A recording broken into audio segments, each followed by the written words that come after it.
সবার সঙ্গে সবসময় তর্ক করতে নেই।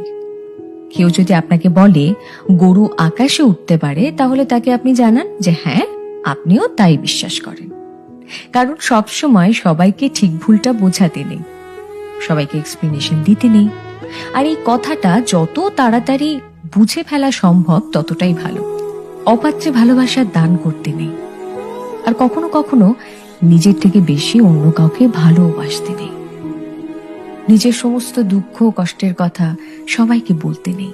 বিশেষ করে নিজের দুর্বলতাগুলো কারোর সঙ্গে শেয়ার করতে নেই। কিছু জিনিস একটু ব্যক্তিগত রাখা দরকার। হাত পেতে কখনো ভালোবাসা চাইতে নেই, কারোর কাছে প্রায়োরিটি চাইতে নেই। কেউ যদি সঙ্গে থাকতে না চায়, তাহলে তাকে জোর করে হাতে পায়ে ধরে আটকে রাখতে নেই। আর সব থেকে বড় কথা, যেখানে কদর নেই সেখানে থাকতে নেই। নিজের মূল্য সবার আগে নিজেকেই বুঝতে হবে। আর তাহলে শান্তি খুঁজতে গিয়ে ভুল ভ্রান্তি কম হবে।